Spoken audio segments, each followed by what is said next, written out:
प्रातः क्लास चल रहा था 30 अगस्त 1968 शुक्रवार को चौथे पेज के मध्यांत में बात चल रही थी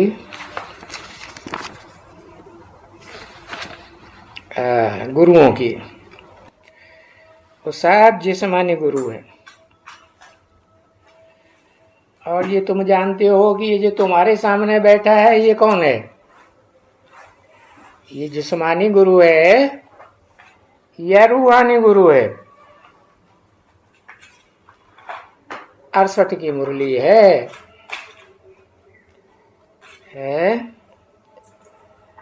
ये सामने जो बैठे हैं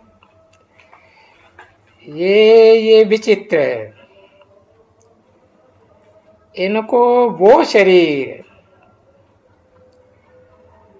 और ये इनका शरीर नहीं है।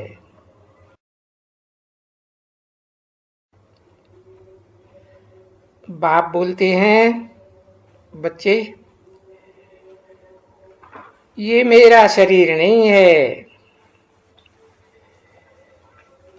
ये लोन लिया हुआ है, ये तो तुम्हारे दादा का शरीर है ना, जिसने पूरा 84 जन्म लिया है। ये बताते हैं ये तुम्हारे दादा ने 84 जन्म लिए। अभी ये बात कोई समझा सकेंगे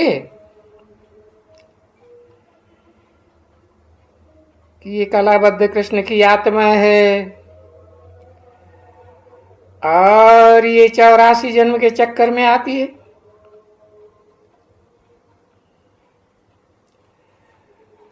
वो साधु संत महात्मा सन्यासी जिनको कहें वो तो कहेंगे वो तो भगवान है, और तुम बच्चे तो समझते हो ना ये बरोबर कौन है? ये देहधारी गुरु है या भगवान है?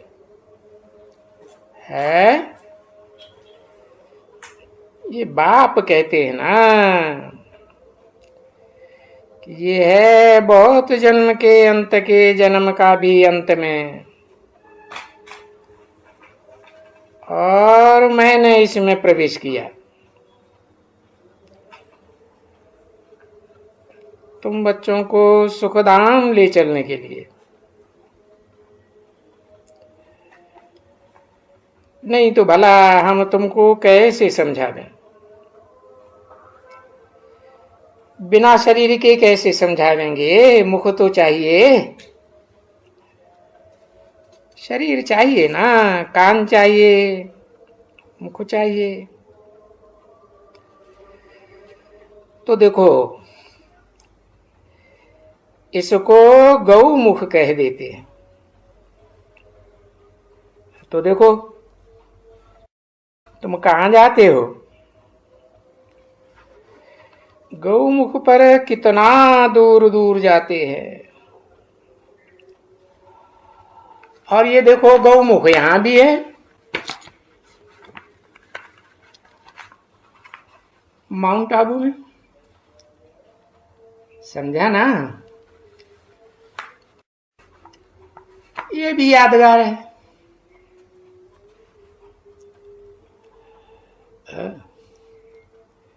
कितना सीढ़ियां? 400, किसी ने कहा 700।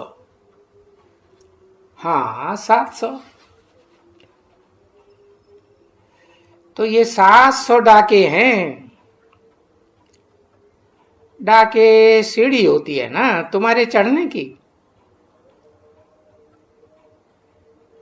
तो ये सीढ़ी है, उसमें 700 डाके हैं। 30 अगस्त 1968 की प्रातः क्लास का 5वां पेज, तीसरी लाइन। और ये दादा तो होके आए हैं, बाबा भी होकर के आए हैं, समझा। दादा भी तो बाबा भी। वहां नीचे क्या है?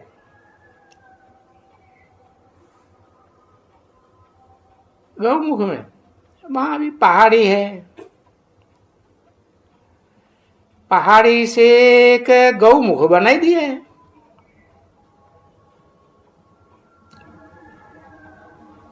उसमें से पानी बहता है।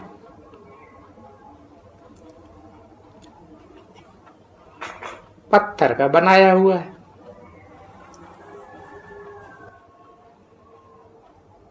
सो देखो, वो पानी तो हमारे कुएं में भी रोज पड़ता है ना। कुएं से पानी भरते हैं ना, तो कुएं में कहां से आता है? कुएं में सदैव रहता है,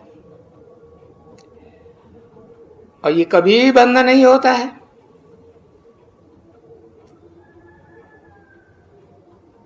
ये कुआं तो खुदाई करने से बना है ना,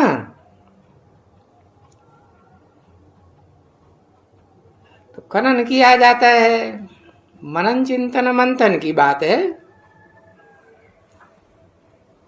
इतना मंथन करते हैं तो नई नई बातें निकलती हैं गहराई से। तो ये तो हमारा कुआं कभी सूखेगा नहीं, मंथन होता रहता है और पानी ज्ञान जल आता रहेगा। कहां से आता है वो तो पहाड़ से आते ही रहते हैं। तो देखो वहां भी पहाड़, और पहाड़ से पानी तो आएगा ना।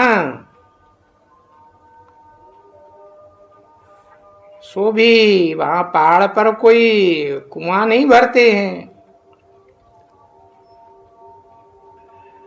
वो तो जैसे नल बहता रहता है ना, ऐसे वो वहां बर्फ बहती रहती है। वहां जाए करके भाई वो जैसे कहते हैं कि ये गौमुखों से गंगा जल,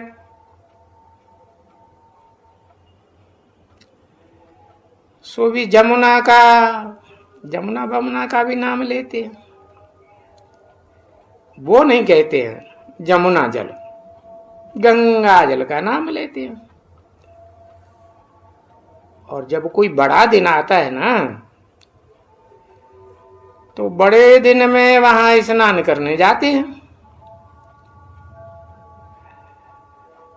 तो ऐसे मत समझो कि कोई गंगा को पतित पावनी समझते हैं। अरे नहीं, वो तो नाले होंगे ना, नाले निकलते हैं ना, कैनाल से निकलती है, तो वो भी गंगा जल, गंगा का ही जल उसमें आता है। तो जहां जहां जो जो गांव होगा, गांवड़े होंगे, वहां गंगा जी कहां से आई? वो कहते हैं कैनाल से होती है ना, उनमें भी जाके स्नान करेंगे।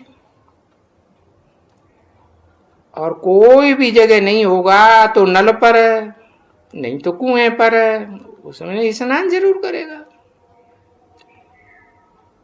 जब जब कोई कुंभ का मेला लगता है तो स्नान करते हैं। तो उस समय में उस जल को गंगा जल समझ करके स्नान करना होता है।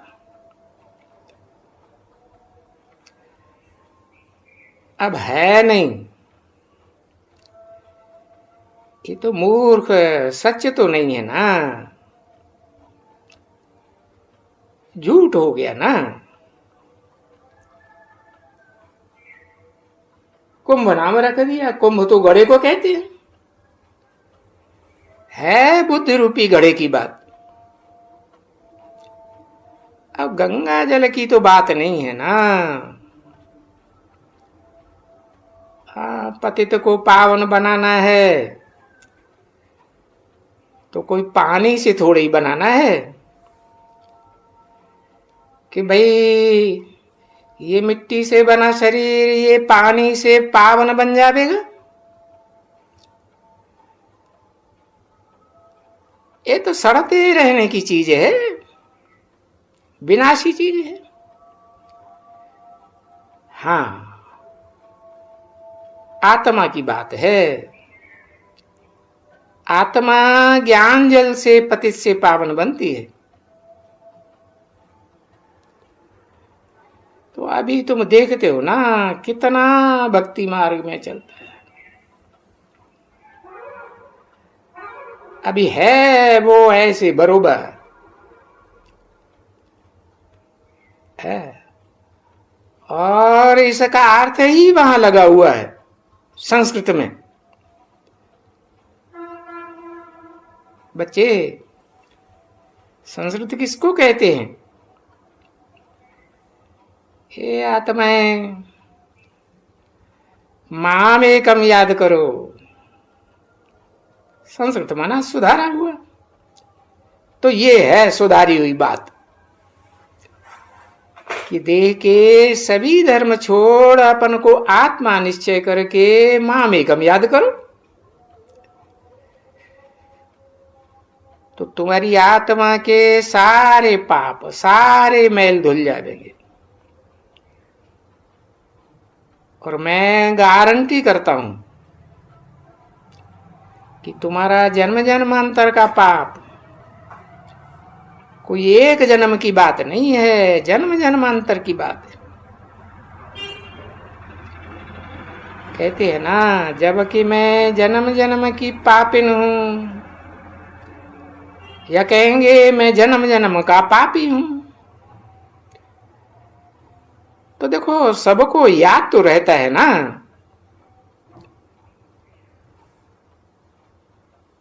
तो बाप तुमको जन्म जन्मांतर के पापों से छुड़ाते। तो ये पाप है ना सभी। और इस समय में तो सभी पाप ही पाप करते हैं। एक वो मारा, दुख का काम हुआ। और कोई एक की ऐसे की बात नहीं कि मारा मारी, अनेक प्रकार की, भाई दुख ही दुख है। अरे शरीर के तो कर्म भोग ही करीम भोग हैं, समझा ना। कभी भी कोई बीमार होगा तो कहेगा भाई ये तो तुम्हारा कर्म भोग है ना।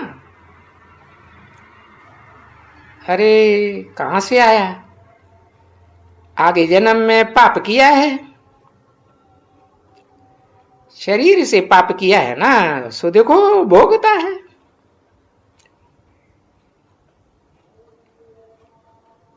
फिर इसके जन्म में जो किया वो आगे जन्म में भी भोगना पड़े,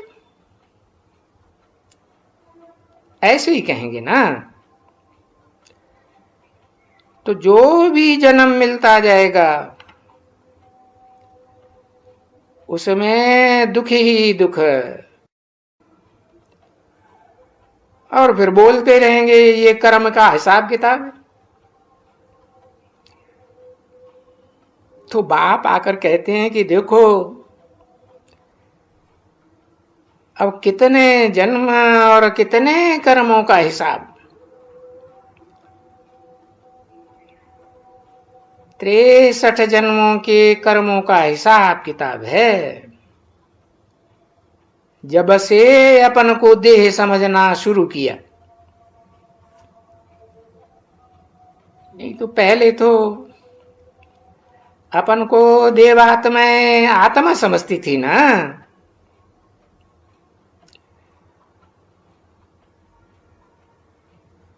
63 जन्म कहते हैं, वैसे तो और भी जास्ती जन्म होते हैं, क्योंकि बाप ने समझाया है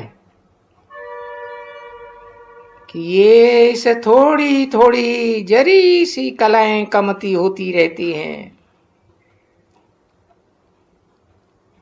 देखो चंद्रमा है, तो देखो थोड़ी थोड़ी कला कम होती जाती है, बाकी आ करके वो थोड़ी लीक बचती है, वो देख नहीं सकते हैं, और वो फिर सारा का सारा बन जाता है। तो जब वो सारा चंद्रमा बन जाता है तो वो है दिन,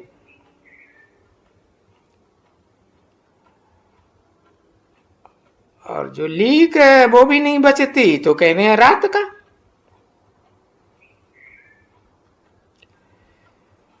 तो ये है तुम्हारी बेहद की दिन और बेहद की रात। तो बाप ने समझाया ना, मीठे बच्चों, तुम्हारे ऊपर अभी ये राहु का ग्रहण है। राहु काला होता है ना, तो ये सारी दुनिया पर ये कालिमा का ग्रहण है। उसमें भी खास भारत के ऊपर, और बाकी देशों को आम कहेंगे।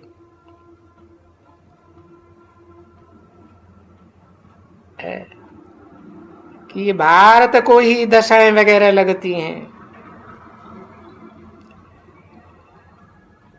ये ग्रहण, ये सभी यहां भारत में बहुत है, ढेर के ढेर।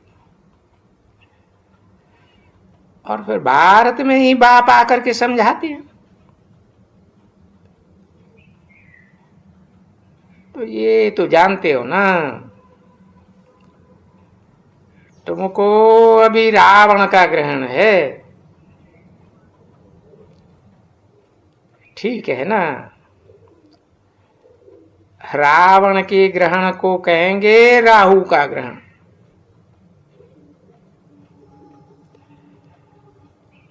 अभी उसके मुकाबले में बाप है वृक्षपति, सारा षष्ठी रूपी वृक्ष है ना, उसका पालनहार पति। तो अभी तो तुम्हारे ऊपर ग्रहण है, वो ग्रहण राहु का, और उसने ये डसा। फिर आती है बृहस्पति की दशा। तो देखो अभी बृहस्पति की दशा आने से कितना कालिमापन स्वच्छ होता है, स्वच्छ होता ही जाता है। और स्वच्छ होते होते फिर कहा जाता है 16 कला संपूर्ण चंद्रमा।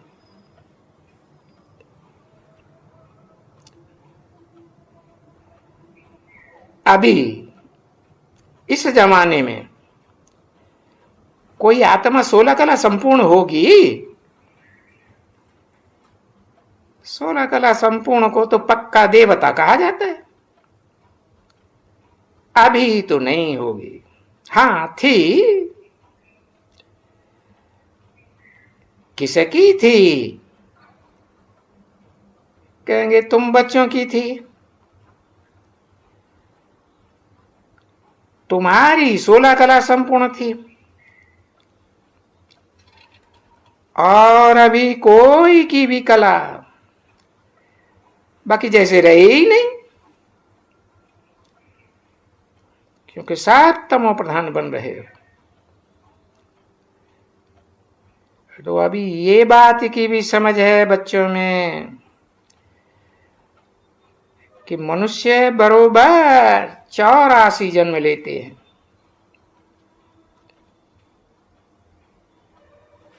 जो भी बाबा के पास आते हैं सो समझा जाता है कि इन्होंने 84 जन्म लिए।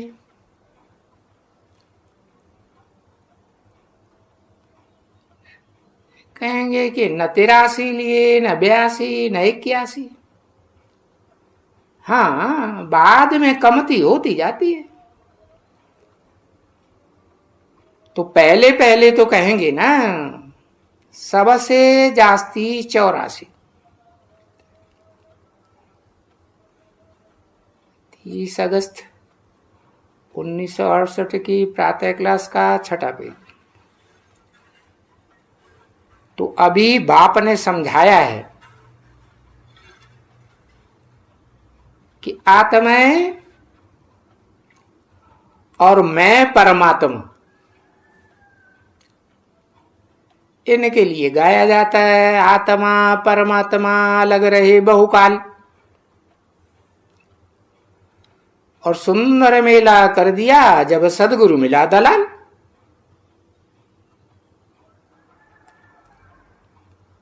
तो देखो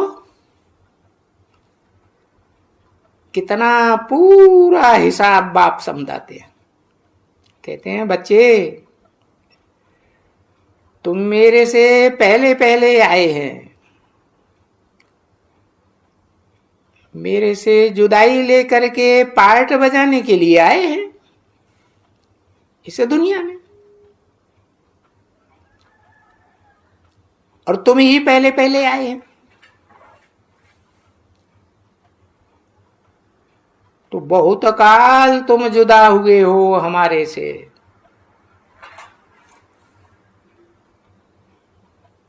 तो यहां आकर के तुमको फिर समझावे ना कि बहुत काल कितना और कैसे हुआ।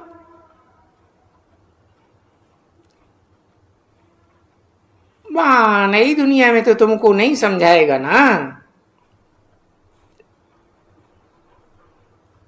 ये तो शास्त्रों में गायन है कि भाई आत्मा परमात्मा अलग रहे बहुकाल। तो किस समय की बात है? सृष्टि के आदि की बात है, मध्य की बात है कि अंत की बात है? कब की बात है? कहेंगे अंत की बात। तो पीछे कहा जाता है कि सुंदर मेला कर दिया, यानी आत्मा और परमात्मा उनका मेला कितना सुंदर है। और वो जो मनुष्य गुरुओं के मेले होते रहते हैं उनमें तो मेले होते रहते हैं। वहां कोई परमात्मा का मेला थोड़ा ही होता, क्योंकि परमात्मा तो तुमको बहुत सुंदर बनाते हैं ना। अभी तुम काले हो, सांवरे हो ना, फिर देखो तुमको सुंदर बनाते हैं। इसलिए कृष्ण का भी नाम तो देखो पूरा रखा हुआ है ना, श्याम सुंदर। कृष्ण का भी क्यों लगाई दिया? और भी कोई है क्या? कौन है? हाँ, दोनों ही कृष्ण बच्चे। पहले तो दोनों ही आत्माएं बेसमझ होती है ना। कौन? चाहे संगम युगी कृष्ण हो, चाहे सतयुगी कलाबद्ध कृष्ण हो। तो सच सच ये बात है कि उनको काला बना ही देते हैं। उनको क्यों कहा? कोई एक की बात थोड़ी है, दो है। और उनको क्या, सबको काला बना ही देते हैं। जो भी इस मनुष्य सृष्टि पर आते हैं पार्ट बजाने के लिए, 500-700 करोड़ पार्टधारी, सब पहले जन्म में गोरे, फिर अंत में काले। तो वो सब पुराने हो गए ना। कैसे पुराने हो गए? अरे ये काम चिच्छा पर चले चढ़े तो ये निशानी बनाई दी है शास्त्रों में कि कृष्ण को दिखाते हैं कि काली दह में गिरा, कूदा है तो काला हो गया। लिखा है ना शास्त्रों में। तो वो तो मनुष्यों की बुद्धि है और समझते नहीं है कि काली देह क्या है। ये काम विकार का कालापन है। अब तुम बॉम्बे में जाओ, लक्ष्मी नारायण के मंदिर में जाओ, वहां कोई काला है? नहीं। और कोई दूसरे मंदिर में जाएंगे तो सांवरा। क्या वो बंबई में क्या बात है? हर हर बम बम की नगरी है ना।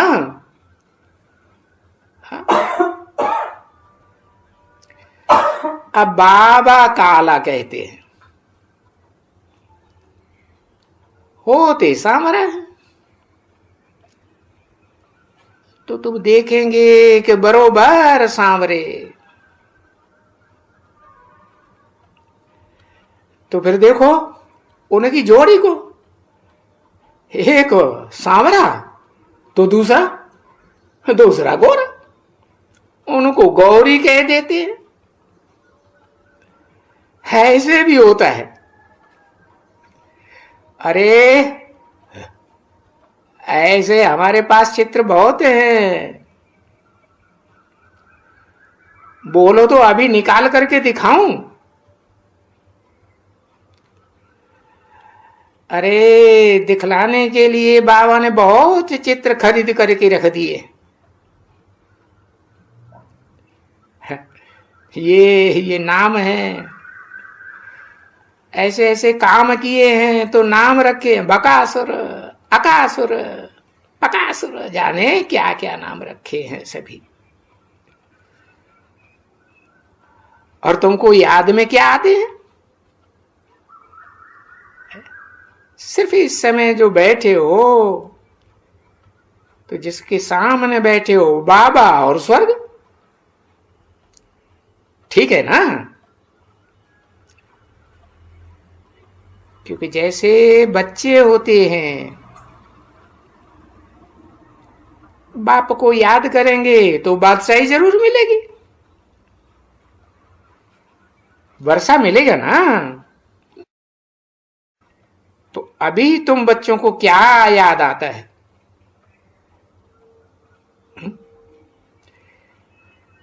बाप के सामने बैठने से क्या याद आता है? अरे बाप विश्वनाथ, तो बच्चों की भी विश्व की बादशाही होगी ना। तो विश्व की बादशाही तो कहेंगे संपूर्ण बनेंगे। तो ऐसे बच्चे फिर पुरुषार्थ करेंगे कि मैं सतो प्रधान बन जाऊं, तभी तो ऐसी विश्व की बादशाही मिलेगी। तो बस मूल बात भी यही है ना। बाकी और तो कोई तकलीफ की बात नहीं है ना। ओम शांति।